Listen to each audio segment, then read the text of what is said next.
जय श्री कृष्णा दोस्तों, आप सबका अपने चैनल पुण्य धर्म में स्वागत है। पूर्णिमा के दिन आप सब सत्यनारायण व्रत कथा सुनेंगे।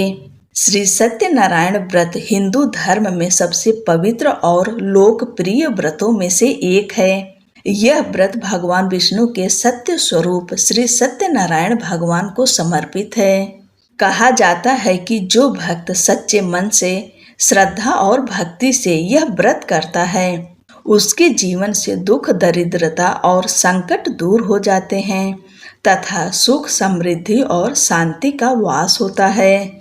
इस व्रत की विशेषता यह है कि इसे किसी भी शुभ अवसर पर किया जा सकता है, जैसे विवाह, संतान जन्म, नया घर या कोई नई शुरुआत। इस व्रत में सत्यनारायण भगवान की कथा श्रवण करने और प्रसाद के रूप में पवित्र पंचामृत और पंजीरी का भोग लगाने की परंपरा है। सत्यनारायण व्रत कथा हमें सिखाती है कि सत्य का पालन और ईश्वर में अटूट विश्वास ही जीवन की सच्ची सफलता का मार्ग है। आज के दिन सत्यनारायण भगवान की कथा सुनने मात्र से ही भगवान विष्णु और माँ लक्ष्मी की कृपा सदैव बनी रहती है। चलिए भगवान सत्यनारायण का ध्यान करते हुए सत्यनारायण कथा का श्रवण करते हैं।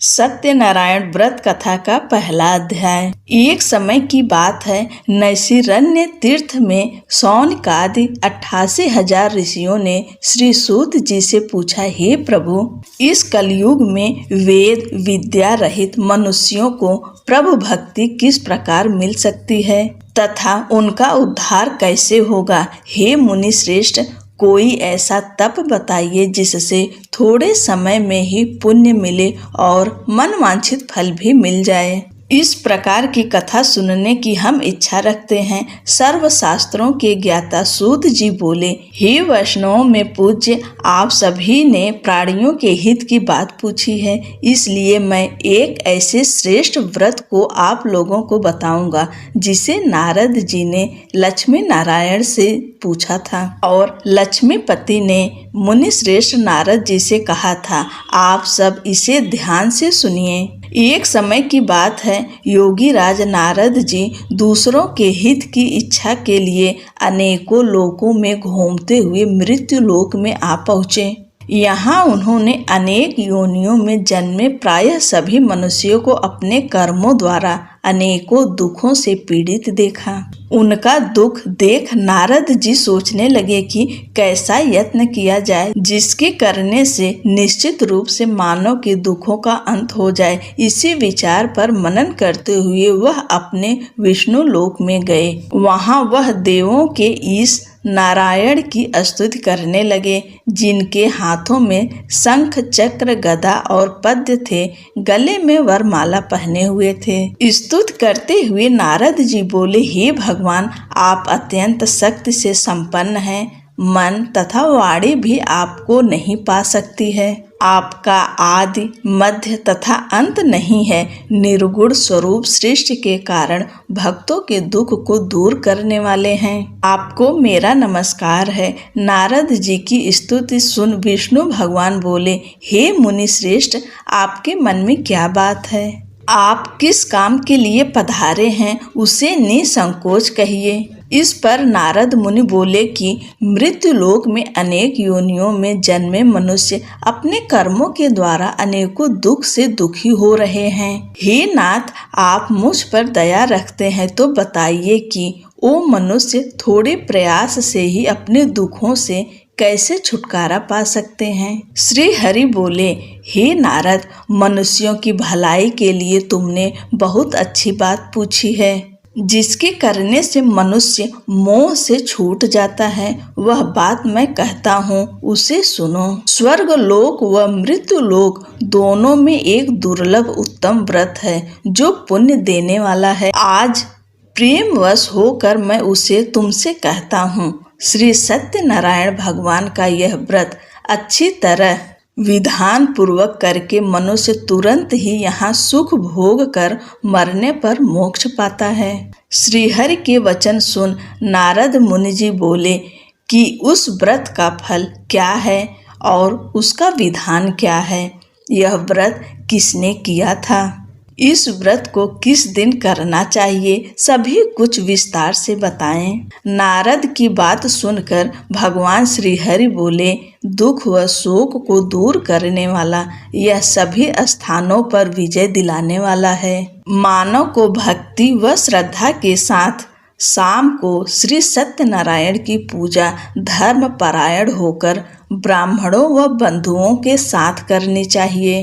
भक्ति भाव से ही नैवेद्य केले का फल, घी, दूध और गेहूं का आटा सवाया लें। गेहूं के स्थान पर साठी का आटा, शक्कर तथा गुड़ लेकर वह सभी भक्षण योग्य पदार्थों को मिलाकर भगवान को भोग लगाएं। ब्राह्मणों सहित बंधु बांधवों को भी भोजन कराएं, उसके बाद स्वयं भोजन करें। भजन कीर्तन के साथ भगवान की भक्ति में लीन हो जाएं। इस तरह से सत्यनारायण भगवान का यह व्रत करने पर मनुष्य की सारी इच्छाएं निश्चित रूप से पूरी होती है। इस कलिकाल अर्थात कलयुग में मृत्युलोक में मोक्ष का यही एक सरल उपाय बताया गया है। श्री सत्यनारायण व्रत कथा का पहला अध्याय समाप्त हुआ। बोलिए श्री सत्यनारायण भगवान की जय। सत्यनारायण भगवान व्रत कथा का दूसरा अध्याय।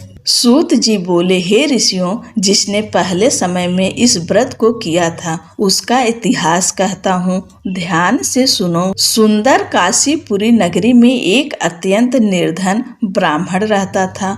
भूख प्यास से परेशान वह धरती पर घूमता रहता था। ब्राह्मणों से प्रेम करने वाले भगवान ने एक दिन ब्राह्मण का वेश धारण कर उसके पास जाकर पूछा, हे विप्र, नित्य दुखी होकर तुम पृथ्वी पर क्यों घूमते हो? दीन ब्राह्मण बोला, मैं निर्धन ब्राह्मण हूँ, भिक्षा के लिए धरती पर घूमता हूँ।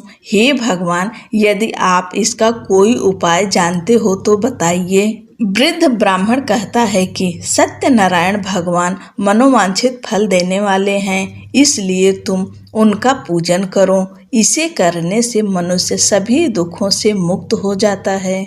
वृद्ध ब्राह्मण बनकर आए सत्यनारायण भगवान उस निर्धन ब्राह्मण को व्रत का सारा विधान बताकर अंतर्ध्यान हो गए। ब्राह्मण मन ही मन सोचने लगा कि जिस व्रत को वृद्ध ब्राह्मण करने को कह गए हैं, मैं उसे जरूर करूँगा। यह निश्चय करने के बाद उसे रात में नींद नहीं आई और वह सवेरे उठकर सत्यनारायण भगवान के व्रत का निश्चय कर भिक्षा के लिए चला गया। उस दिन निर्धन ब्राह्मण को भिक्षा में बहुत धन मिला, जिससे उसने बंधु बांधवों के साथ मिलकर श्री सत्यनारायण भगवान का व्रत संपन्न किया। भगवान सत्यनारायण का व्रत संपन्न करने के बाद वह निर्धन ब्राह्मण सभी दुखों से छूट गया और अनेक प्रकार की संपत्तियों से युक्त हो गया। उसी समय से यह ब्राह्मण हर माह इस व्रत को करने लगा। इस तरह से सत्यनारायण भगवान के व्रत को जो मनुष्य करेगा वह सभी प्रकार के पापों से छूटकर मोक्ष को प्राप्त होगा। जो मनुष्य इस व्रत को करेगा वह भी सभी दुखों से मुक्त हो जाएगा। सूत जी बोले कि इस तरह से नारद जी से नारायण जी का कहा हुआ श्री सत्यनारायण व्रत को मैंने तुमसे कहा। हे विप्रो, मैं अब और क्या कहूँ? ऋषि बोले, हे मुनिवर, संसार में उस विप्र से सुनकर और किस किस ने इस व्रत को किया है, हम सब इस बात को सुनना चाहते हैं। इसके लिए हमारे मन में श्रद्धा का भाव है। सूत जी बोले, हे मुनियों, जिसने इस व्रत को किया है वे सब सुनो।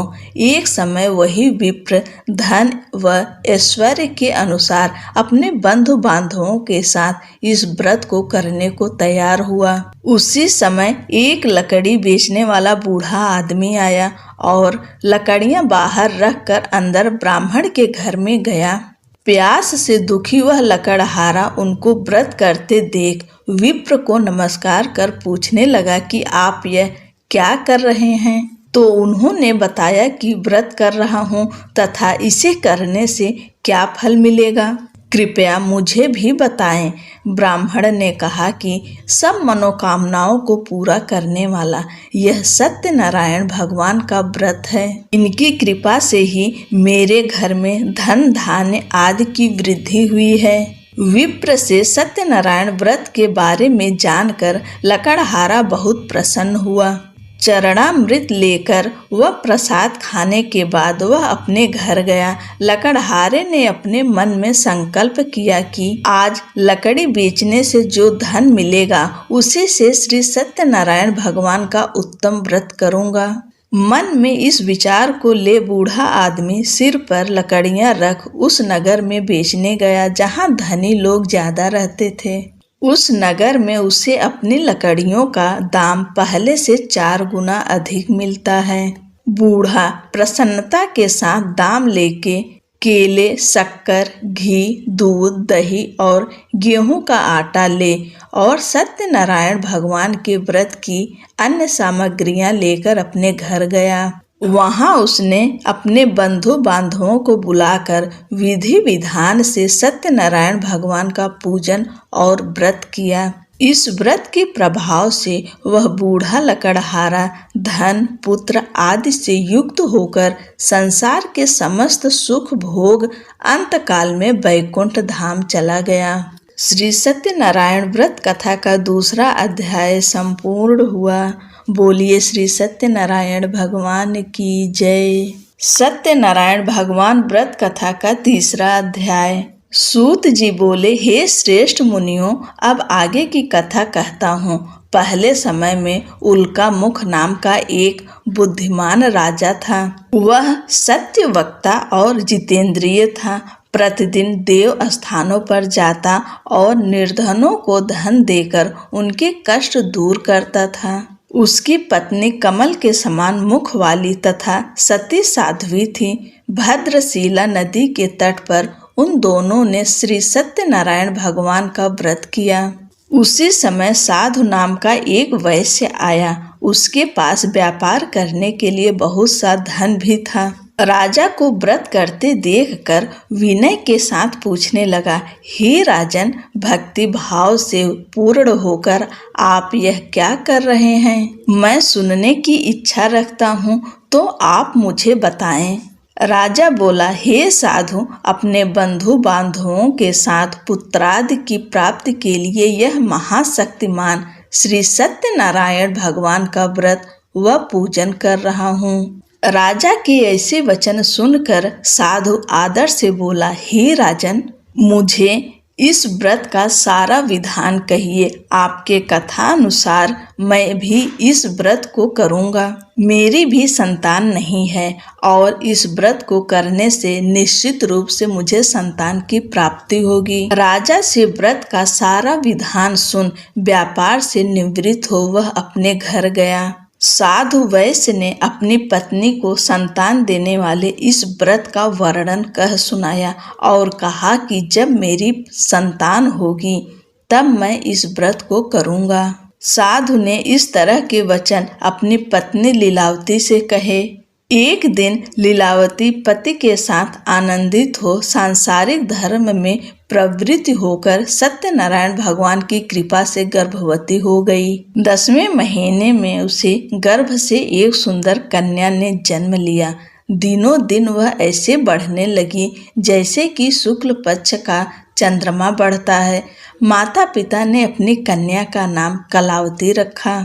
एक दिन लीलावती ने मीठे शब्दों में अपने पति को याद दिलाया कि आपने सत्यनारायण भगवान के जिस व्रत को करने का संकल्प किया था उसे करने का समय आ गया है। आप इस व्रत को करिए। साधु बोला कि हे प्रिय, इस व्रत को मैं उसके विवाह पर करूँगा। इस प्रकार अपनी पत्नी को आश्वासन देकर वह नगर को चला गया। कलावती पिता के घर में रह वृद्धि को प्राप्त हो गई।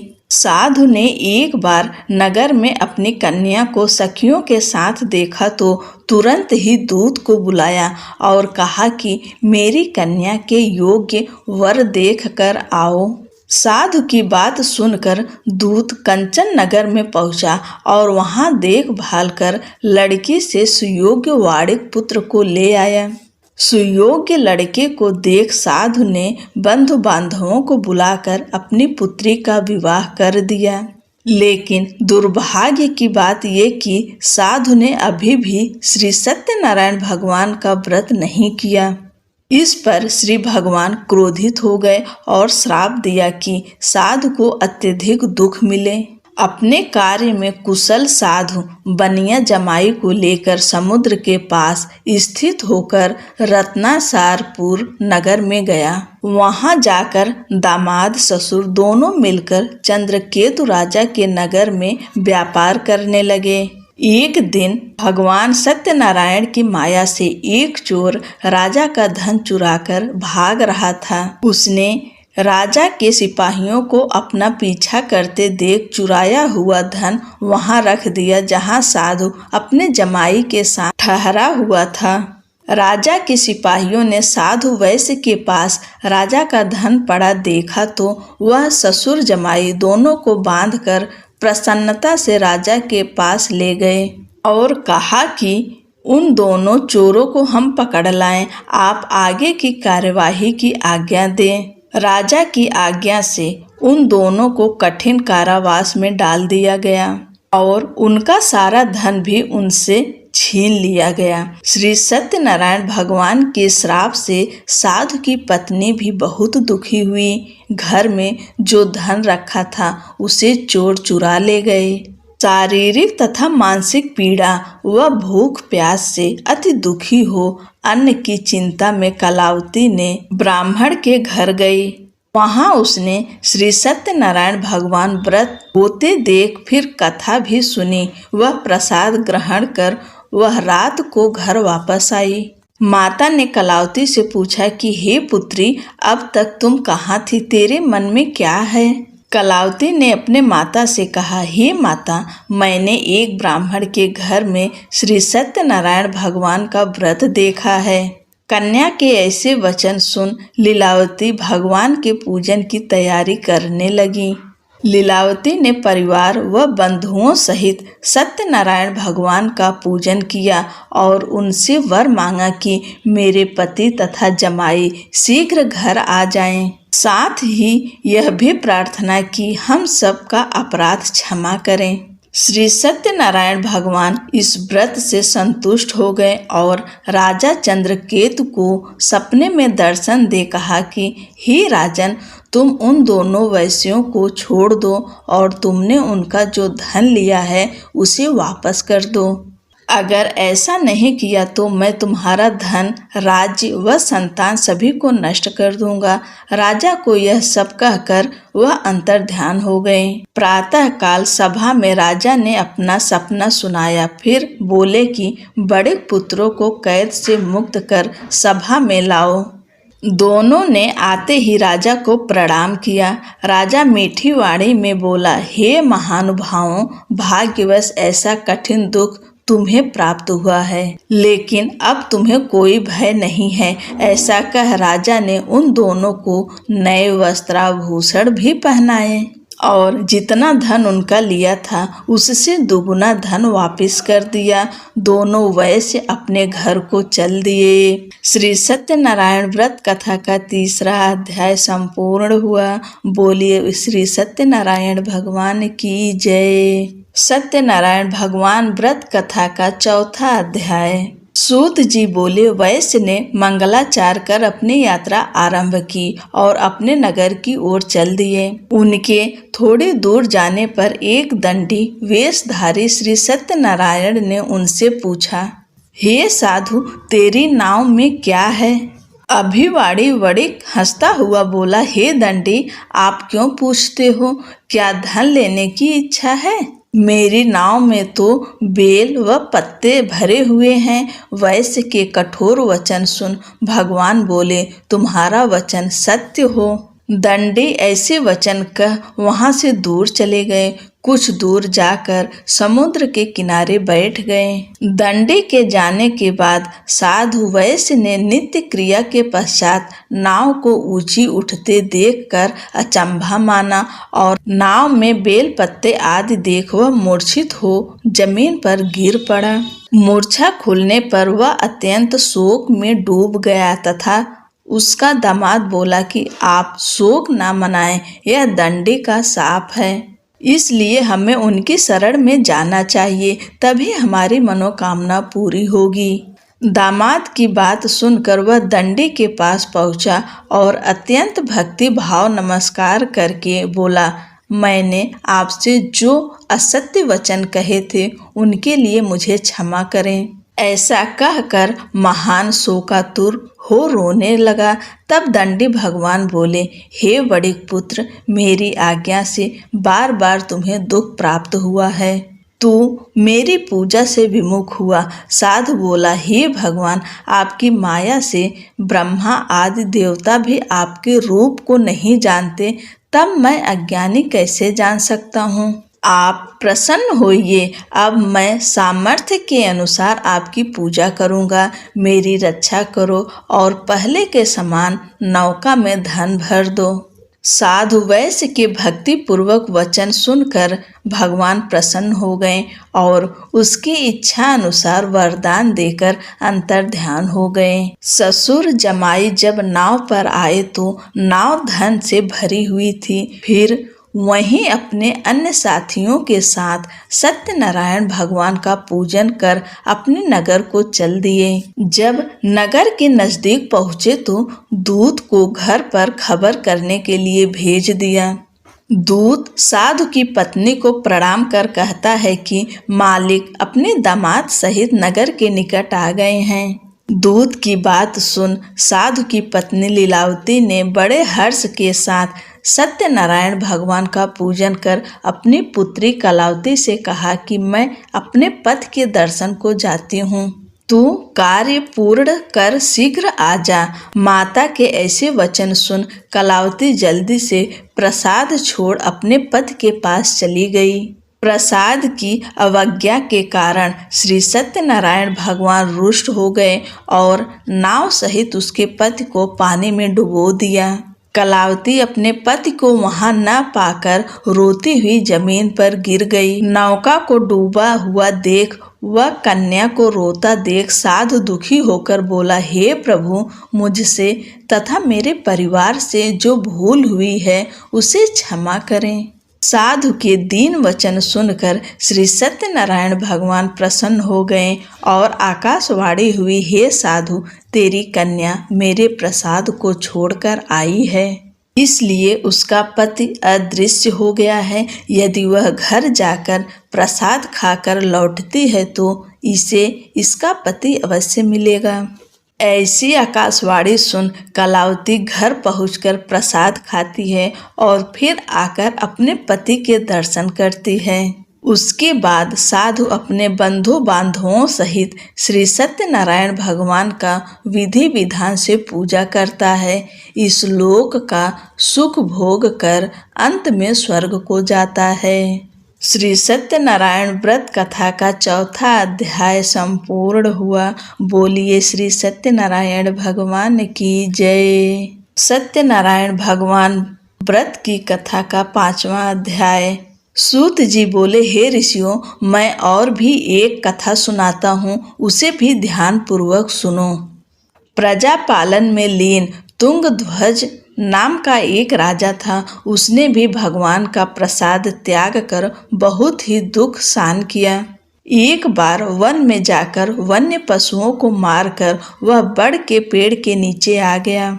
वहां उसने ग्वालों को भक्ति भाव से अपने बंधुओं सहित सत्यनारायण भगवान का पूजन करते देखा। अभिमानवश राजा ने उन्हें देखकर भी पूजा स्थान में नहीं गया और ना ही उसने भगवान को नमस्कार किया। ग्वालों ने राजा को प्रसाद दिया, लेकिन उसने वह प्रसाद नहीं खाया और प्रसाद को वहीं छोड़ अपने नगर को चला गया। जब वह नगर में पहुंचा तो वहां सब कुछ तहस नहस हुआ पाया, तो वह शीघ्र ही समझ गया कि यह सब भगवान ने ही किया है। वह दोबारा ग्वालों के पास पहुंचा और विधि पूर्वक पूजा करके प्रसाद खाया तो श्री सत्यनारायण भगवान की कृपा से सब कुछ पहले जैसा हो गया। दीर्घ काल तक सुख भोगने के बाद मरणोपरांत उसे स्वर्गलोक की प्राप्ति हुई। जो मनुष्य परम दुर्लभ इस व्रत को करेगा तो भगवान सत्यनारायण की अनुकंपा से उसे धन धान्य की प्राप्ति होगी। निर्धन धनी हो जाता है और भय मुक्त हो जीवन जीता है। संतानहीन मनुष्यों को संतान सुख मिलता है और सारे मनोरथ पूर्ण होने पर मानव अंत काल में वैकुंठ धाम को जाता है। सूत जी बोले, जिन्होंने पहले इस व्रत को किया है अब उनके दूसरे जन्म की कथा कहता हूँ।